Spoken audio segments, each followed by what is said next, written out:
पिछले मैच की परफॉर्मेंस क्या कम थी कि अगला मैच आता है और उसमें भी बाबर आजम और कुशाल मेंडिस की एक पार्टनरशिप लग जाती है। अब जो पेशावर ज़ल्मी को स्टार्ट चाहिए था, जो उनको विकेट रोकने के लिए सीन्स चाहिए थे, वो बन गए। अब चाहे 11 ओवर के अंदर 80 स्कोर हैं, 12 ओवर के अंदर 100 है, जो भी हैं, लेकिन जो आपको एक पुश चाहिए था ना, अब आखिरी जो 8 ओवर हैं ये आपके मारने धारने के हैं कि भाई जो मिलता है मारे चले जाओ, रुकना नहीं है।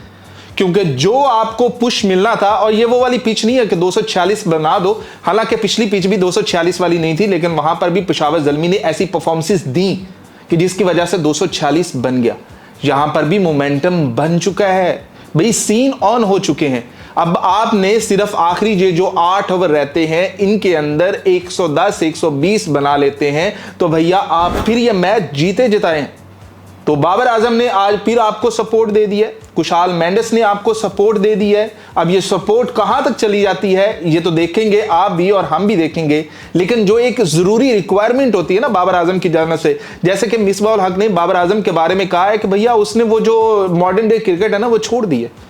उसने ये फैसला किया है कि जो मेरी गेम थी मैं वो खेलूंगा, मैं और कुछ नहीं करूंगा। मैंने जो खेल रहा था ना मैं पहले, जिसकी वजह से मैं बाबर आजम बना, मैं वही बनूंगा।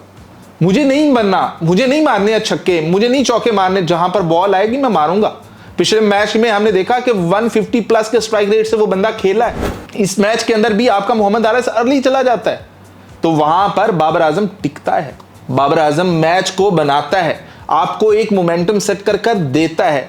अब यही होता है T20 के अंदर कि जहां पर आपकी अर्ली विकेट गिर गई है, जहां पर मुश्किल पिच हो गई है, वहां पर आप बॉलर्स को थका दो, उनको विकेट ना दो, और फिर आपके पास आखिरी 8 ओवर के अंदर 8 से 9 विकेटें अगर बची हुई हैं तो भैया और क्या चाहिए, इससे बेहतर स्टार्ट और कौन सा मिल सकता है। तो ये है बाबर आजम जो कि लगातार स्कोर बना रहा है। अल्लाह नजरे बस से बचाए कि जिस तरह से ये चल रहा है। और जो मिसबाह उल हक की बात है ना कि उसने भी पुराने वाली क्रिकेट फिर से अपना ली है, वो फिर से बाबर आजम बनने जा रहा है, वो फिर से वही बाबर है।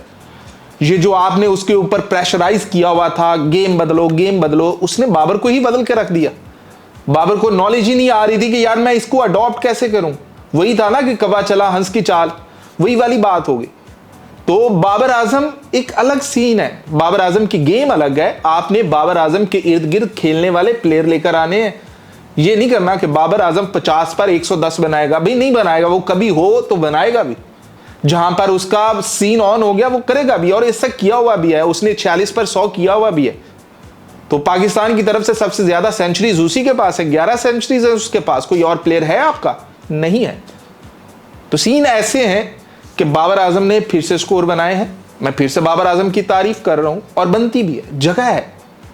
दूसरी कुशाल मेंडिस, यार आउटस्टैंडिंग बंदा खेल रहा है, सुपर फॉर्म में है, हॉट फॉर्म में, और यह पेशावर ज़ल्मी के लिए बहुत आला चीज है। हो सकता है कि किसी मैच के अंदर मोहम्मद हारिस भी हॉट फॉर्म में आ जाए, ये भी आकर कुछ स्कोर बना जाए, लेकिन लग यूं रहा है कि हमने तो वैसे कहा था कि आज 90 स्कोर बनाएगा, लेकिन लग यूं रहा है कि नीचे एक बंदे ने कमेंट भी किया हुआ है कि भाई ये जो 90 स्कोर है ना ये पूरे PSL के अंदर बनाएगा।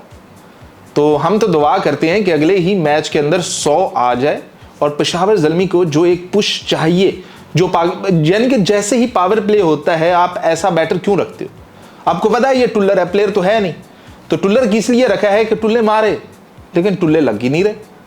और दूसरी तरफ बाबर आजम आपको हर मैच के बाद, पहला मैच देख लिया, दूसरा मैच देख लिया, तीसरा मैच देख लिया, मैच देखते जा रहे हैं, बाबर आजम की परफॉर्मेंस आती जा रही है और मज़ा दुबाला होता जा रहा है। अब देखना ये होगा कि पेशावर ज़ल्मी वाले अपनी इनिंग को क्लोज कहाँ पे करते हैं।